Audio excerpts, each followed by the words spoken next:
Anong mas mahirap mahalin? Yung nonchalant or OA?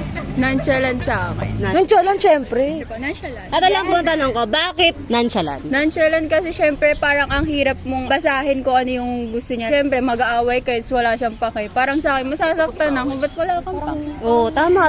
Yung tipong umutot ka, wala siyang reaksyon, no, ma'am? Ganun ba yun? Parang medyo masakit na yun, Hindi, paano experience ko? Like pag nag-aaway kasi kami, parang wala siyang pake. Oh, MJ. kinakabahan ako dito sa gitna eh.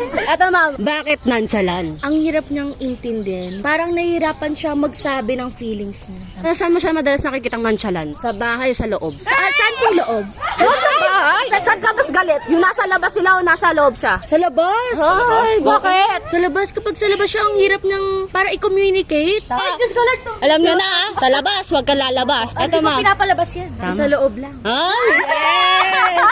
Based din sa experience, it's really hard to catch up with someone who keeps battling their feelings. Like, hindi po nila nilalabas yung totoong emotions nila. Kasi it's really hard to understand kung ayaw din magpaintindi ng tao. Ayun. Doon pa rin tayo sa nilalabasan. Ay, lumalabas pala, lumalabas. Ano po yung lumalabas? Sabi ko, kulang po kasi sa tulog. Kulang sa tulog. Ako po, kulang ako sa ligo. Yung jowa niyo po ba nonchalant o OA? There are times na ganun po siya, pero I'm proud of him. Parang slowly, binabago niya po yan kasi alam niya na ayaw ka sa ganun. Tama. OA. O, yung jowa mo, ma'am. OA. Bakit? OA yun. Minsan kasi talaga, nonchalant siya kapag nasa labas talaga. Pero kapag nasa loob, ay, sobrang OA. Ay, Yan na, oo. Nasa loob na kasi. Ay, gumagano'n ka, oh. Yes. Gano'n ba na gano'n? Close na, close? Hindi, gumagano talaga. Kailangan Yan. kakapitan. Ay, ikaw, ma'am, nonchalant o OA yung jowa mo?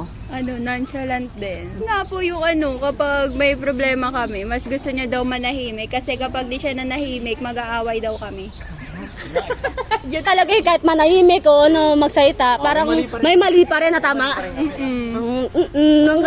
Kailangan talaga beauty ka pa rin, ano? Si ma'am talaga gumagano'n na eh. Yung isa yung tawa. Sa inyo pong tatlo, sino ang nonchalant? Alis na kayo. OA kami tatlo. Ano? Ay, OA to. Di mo lang kilala, ma'am.